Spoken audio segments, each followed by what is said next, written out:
ओम शांति। सभी भाई बहनों को आज बाबा के मधुर महावाक्य हैं 23/5/24 प्रातः मुरली। ओम शांति। बाप दादा मधुबन। बाबा बोले, मीठे बच्चे, तुम्हें कभी भी विघ्न रूप नहीं बनना है। अंदर में कोई कमी है तो उसे निकाल दो। यही समय है सच्चा हीरा बनने का। प्रश्न है, किस बात की डिफेक्ट आते ही आत्मा की वैल्यू कम होने लगती है? उत्तर में बाबा ने बताया है, पहला डिफेक्ट आता है अपवित्रता का। जब आत्मा पवित्र है तो उसकी ग्रेड बहुत ऊंची है।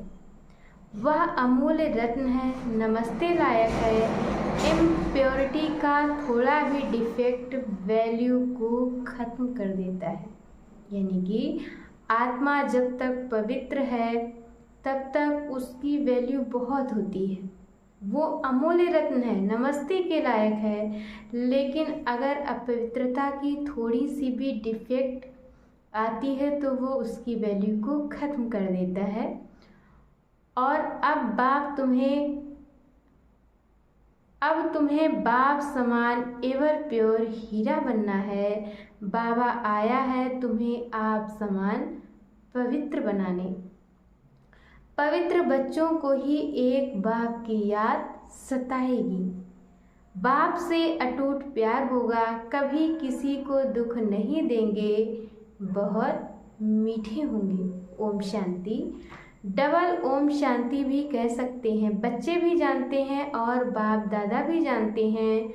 ओम शांति का अर्थ है मैं आत्मा शांत स्वरूप हूँ और बरोबर शांति के सागर, सुख के सागर, पवित्रता के सागर बाप की संतान हूँ।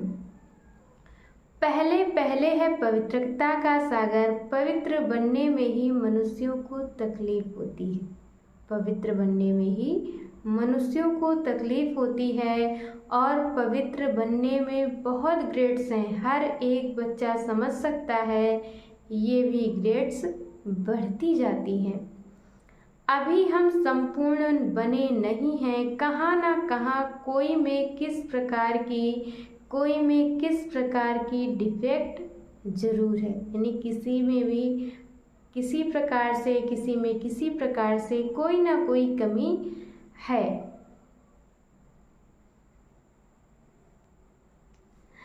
पवित्रता में और योग में देह अभिमान में आने से ही डिफेक्टेड होते हैं। कोई में जास्ती, कोई में कम डिफेक्ट होते हैं। किस्म किस्म के हीरे होते हैं, उनको फिर मैग्नीफाई ग्लास से देखा जाता है। तो जैसे बाप की आत्मा को समझा जाता है, वैसे आत्माओं बच्चों को भी समझना होता है। ये रत्न है ना, रत्न भी सब नमस्ते लायक हैं। मोती, माणिक, पुखराज आदि सब नमस्ते लायक हैं। इसलिए सब वैरायटी डाले जाते हैं। नंबरवार पुरुषार्थ अनुसार तो है ना, समझते हैं बेहद का बाप है अविनाशी ज्ञान रत्नों का जौहरी। वह एक ही है, जौहरी भी उनको ही जरूर कहेंगे। ज्ञान रतन भी देते हैं ना, और रथ भी जौहरी, वह भी रत्नों की वैल्यू को जानते हैं। जवाहरात को बहुत अच्छी रीति मैग्नीफाई ग्लास से देखना होता है।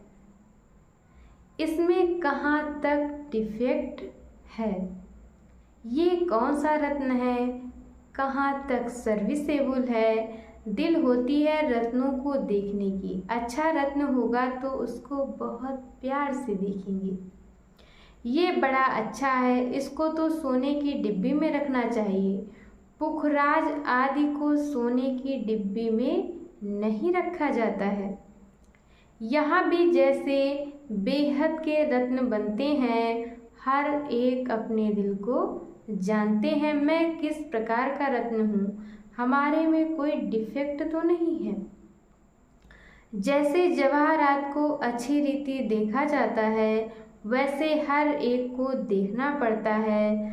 तुम तो हो ही चैतन्य रत्न। बाबा कह रहे कि तुम बच्चे तो हो ही चैतन्य रत्न।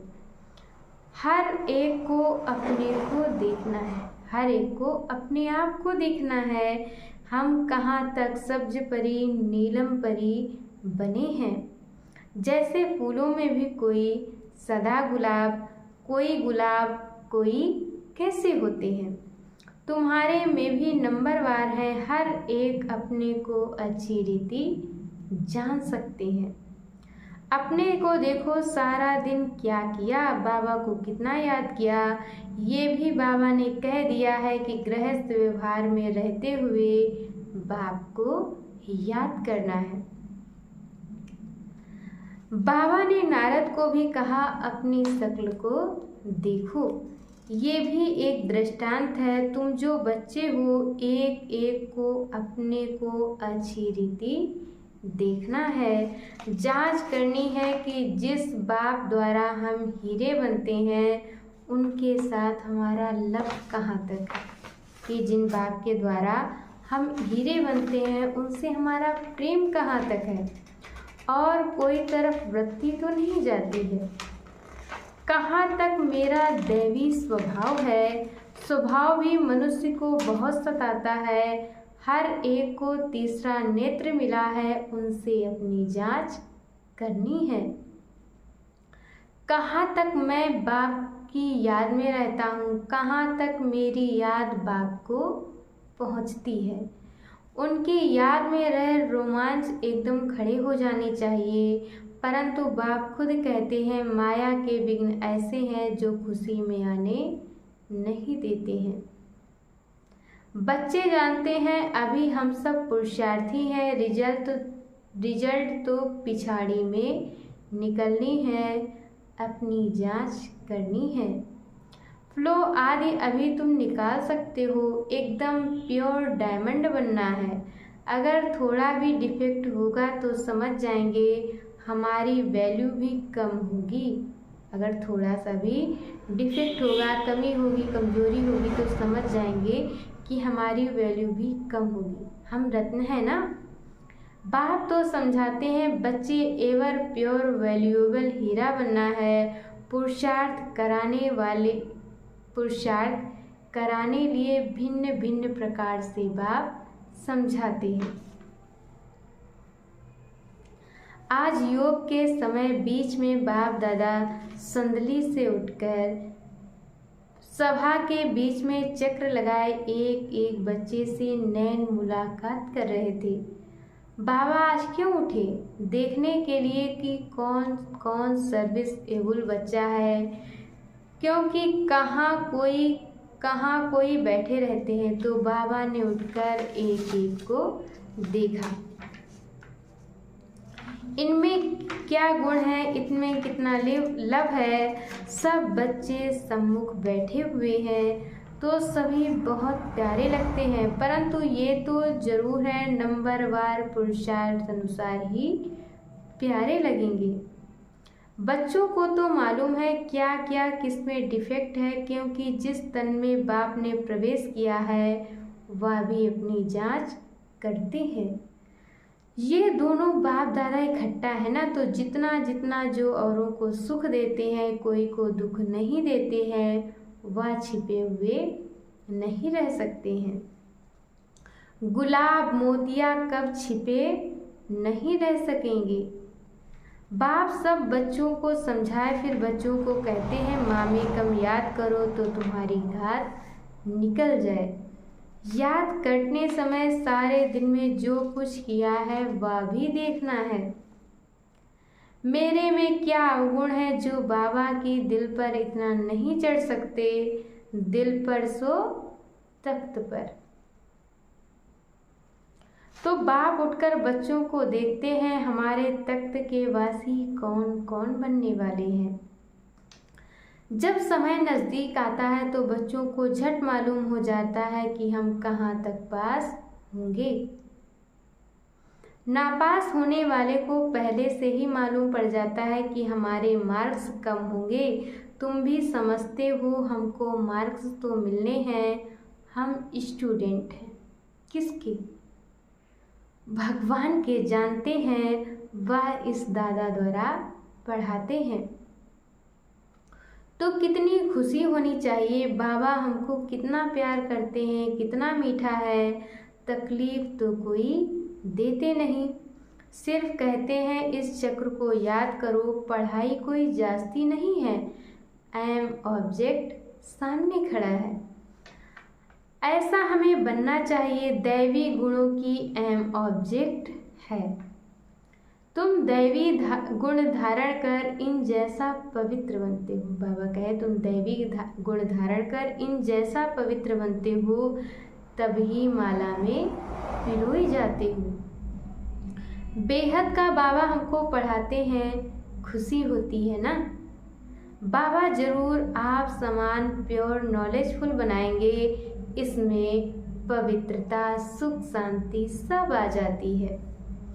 अभी कोई भी परिपूर्ण नहीं बना है। बाबा ने बताया है कि अभी कोई भी परिपूर्ण नहीं बना है, अंत में बनना है, उसके लिए पुरुषार्थ करना है। बाप को तो सभी प्यार करते हैं, बाबा कहकर तो दिल ही खिल जाता है। बाप से वर्षा कितना भारी मिलता है, सिवाय बाप के और कहाँ भी दिल नहीं जाएगी। बाप की याद ही बहुत सतानी चाहिए। बाबा बाबा बाबा, बहुत प्यार से बाप को याद करना होता है। राजा का बच्चा होगा तो उनको राजाई का नशा होगा ना। अभी तो राजाओं का मान नहीं रहा है। जब ब्रिटिश गवर्नमेंट थी तो उनका बहुत मान था। बाबा कहते जब ब्रिटिश की गवर्नमेंट थी तो उनका बहुत मान था, सब उनको सलाम भरते थे, सिवाय वायसराय। बाबा ने बताया है कि सिवाय वायसराय के बाकी सब नमन करते थे राजाओं को। अभी उन्हों की गति क्या हो गई है ये भी तुम जानते हो कि ये कोई आकर राजाई पद नहीं लेंगे। बाबा ने समझाया है मैं गरीब नवाज हूँ। गरीब झट बाप को जान लेते हैं, समझते हैं ये सब कुछ उनका है। उनकी श्रीमत पर ही हम सब कुछ करेंगे। उन्हों को तो अपने धन का नशा रहता है, इसलिए वह ऐसे कर ना सके, इसलिए बाप कहते हैं मैं हूँ गरीब नवाज। बाकी हाँ, बड़ों को उठाया जाता है क्योंकि बड़ों के कारण फिर गरीब भी झट आ जाएंगे। देखेंगे इतने बड़े बड़े लोग भी यहाँ जाते हैं तो वह भी आ जाएंगे, परंतु गरीब बेचारे बहुत डरते हैं। एक दिन वह भी तुम्हारे पास आएंगे, वह दिन भी आएगा। फिर उन्हों को जब तुम समझाएंगे तो बड़े खुश होंगे, एकदम चटक जाएंगे। उन्हों के लिए भी तुम खास टाइम रखेंगे। बच्चों के दिल में आता है हमको तो सभी का उद्धार करना है, वह भी पढ़कर बड़े ऑफिसर्स आदि बन जाते हैं ना। तुम हो ईश्वरी मिशन, तुमको सबका उद्धार करना है। गायन भी है ना, भीलनी के बेर खाए। विवेक भी कहता है दान हमेशा गरीबों को करना है, साहूकारों को नहीं। तुमको आगे चलकर ये सब कुछ करना है, इसमें योग का बल चाहिए जिससे वह कशिश में आ जाए। योग बल क्यों है? योग बल कम है क्योंकि देह अभिमान है। हर एक अपने दिल से पूछे हमको कहाँ तक बाप की याद है, कहाँ हम फंसते तो नहीं है। ऐसी अवस्था चाहिए जो किसको भी देखने से चलायमानी ना हो। बाबा का फरमान है देह अभिमानी मत बनो, सबको अपना भाई समझो। आत्मा जानती है हम भाई भाई हैं। देह के सब धर्म छोड़ने हैं, अंत में अगर कुछ भी याद पड़ा तो दंड पड़ जाएगा। इतनी अपनी अवस्था मजबूत बनानी है और सर्विस भी करनी है। अंदर में समझना है ऐसी अवस्था जब बनाए तब यह पद मिल सकता है। बाप तो अच्छी रीति समझाते हैं, बहुत सर्विस रही हुई है, तुम्हारे में भी बल होगा तो उनको कशिश होगी। अनेक जन्मों की कट लगी हुई है। ये ख्यालात तुम ब्राह्मणों को रखने हैं। सभी आत्माओं को पावन बनाना है। मनुष्य तो नहीं जानते, ये तुम जानते हो, सो भी नंबरवार पुरुषार्थ अनुसार। बाप सब बातें समझाते रहते हैं, अपनी जांच करनी है। जैसे बाबा बेहद में खड़े हैं, बच्चों को बेहद का ख्याल करना है। बाप का आत्माओं में कितना लव है? इतना लव क्यों नहीं था? क्योंकि डिफेक्टेड थे। पतित आत्माओं को क्या लव करेंगे? अभी तो बाप सबको पतित से पावन बनाने आए हैं, तो लवली जरूर बनना पड़ता है। बाबा है ही लवली। बच्चों को बहुत कशिश करते हैं। दिन प्रतिदिन जितना पवित्र बनते जाएंगे उतना तुमको कशिश होगी। बाबा में बहुत कशिश होगी, इतना खींचेंगे जो तुम ठहर नहीं सकेंगे। तुम्हारी अवस्था भी नंबरवार पुरुषार्थ अनुसार ऐसी आ जाएगी। यहाँ बाप को देखते रहेंगे तो बस समझेंगे अभी जाकर बाबा से मिले। ऐसे बाबा से फिर पिछाड़ी में फिर कब बिछड़ेंगे नहीं। बाप को फिर कशिश होती है बच्चों की। इस बच्चे की तो कमाल है, बड़ी अच्छी सर्विस करते हैं। हाँ, कुछ डिफेक्ट भी है, फिर भी अवस्था अनुसार टाइम पर बड़ी अच्छी सर्विस करते हैं। कोई को दुख देने जैसी आसामी देखने में आती है नहीं, देखने में आती है। बीमारी आदि होती है तो वह है कर्म भोग। खुद भी समझते हैं जब तक यहाँ है कुछ ना कुछ होता रहेगा। भल ये रथ है, फिर भी कर्म भोग तो पिछाड़ी तक भोगना ही है। ऐसे नहीं मैं इन पर आशीर्वाद करूं, इनको भी अपना पुरुषार्थ करना है। हाँ, रथ दिया है, उसके लिए कुछ इजाफा दे देंगे। बहुत बांधेलियाँ कैसे कैसे आती हैं? बाबा कहते जो बहुत बांधेलियाँ हैं वो कैसे कैसे आती हैं, कैसे युक्ति से छूट कर आती हैं। उन्हों का जितना लव रहता है उतना और कोई का है नहीं। बहुतों का लव बिल्कुल नहीं है। बाबा कहते बहुतों का तो लव बिल्कुल भी नहीं है। उन बांधेलियों के लव से तो किसकी भेंट नहीं कर सकते।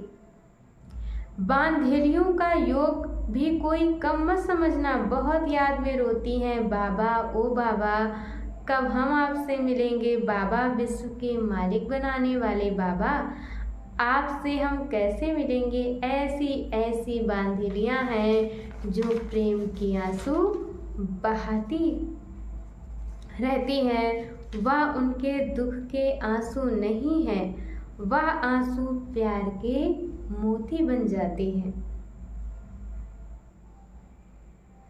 तो उन बांधेलियों का योग कम थोड़े ही है, याद में बहुत तड़पती हैं। बाप कहते हैं जितना समय तुम याद में रहेंगी, सर्विस भी करेंगी, भल कोई बंधन में रहती है। खुद सर्विस नहीं कर सकती परंतु याद का भी उन्हों को बहुत बल मिलता है। याद में ही सब कुछ समाया हुआ है। तड़पती रहती हैं, बाबा कब मौका मिलेगा जो हम आपसे मिलेंगी। कितना याद में रहती हैं। आगे चल दिन प्रतिदिन तुमको जोर से खींच होती रहेगी। स्नान करते कार्य करते याद में ही रहेंगे। बाबा कभी वह दिन होगा जो ये सब बंधन खल्लास होंगे। बिचारी पूछती रहती हैं, बाबा ये हमको बहुत तंग करते हैं, क्या करें। बच्चों की पिटाई कर सकते हैं, पाप तो नहीं होगा। बाप कहते हैं आजकल के बच्चे तो ऐसे हैं, बात मत पूछो। किसको पति से दुख होता है तो अंदर में सोचती हैं ये बंधन कब छूटे तो हम बाबा से मिले। बाबा बहुत कड़ा बंधन है, क्या करें। पति का बंधन छूटे कब छूटेगा, बस बाबा बाबा करती रहती है। उनकी कशिश तो आती है ना, अबलाएं बहुत सहन करती है। बाबा बच्चों को धीरज देते हैं, बच्चे तुम बाप को याद करते रहो तो ये सब बंधन खत्म हो जाएंगे। अच्छा, मीठे मीठे सिकिल दे बच्चों प्रति माता पिता बाप दादा का याद प्यार और गुड मॉर्निंग। रूहानी बाप की रूहानी बच्चों को नमस्ते। हम रूहानी बच्चों की तरफ से रूहानी माता पिता बाप दादा को याद प्यार नमस्ते, ओम शांति, गुड मॉर्निंग, शुक्रिया बाबा, शुक्रिया। और आज बाबा ने मुरली में धारण करने के लिए मुख्य सार दिया है। पहला पॉइंट, अपने में जांच करनी है, हमारे में कोई अवगुण तो नहीं है। कहाँ तक हमारी याद बाप तक पहुँचती है, हमारा दैवी स्वभाव है, वृत्ति और तरफ भटकती तो नहीं है। दूसरे पॉइंट में बाबा ने बताया है, ऐसा लवली बनना है जो बाप को कशिश होती रहे, सबको सुख देना है, प्यार से बाप को याद करना है। और आज बाबा ने वरदान दिया है, साथी को सदा साथ रख, सहयोग का अनुभव करने वाले कंबाइंड रूपधारी भव। सदा आप और बाप ऐसे कंबाइंड रहो, जो कोई भी अलग ना कर सके। कभी अपने को अकेला नहीं समझो। बाप दादा अविनाशी साथ निभाने वाले आप सबके साथी हैं। बाबा कहा और बाबा हाजिर है। हम बाबा के बाबा, हमारा बाबा आपकी हर सेवा में सहयोग देने वाले हैं। सिर्फ अपने कंबाइंड स्वरूप के रूहानी नशे में रहो। और आज की मुडी की स्लोगन है, सेवा और स्व उन्नति दोनों का बैलेंस हो तो सदा सफलता मिलती रहेगी। सेवा और स्व उन्नति दोनों का बैलेंस हो तो सदा सफलता मिलती रहेगी। अच्छा, ओम शांति।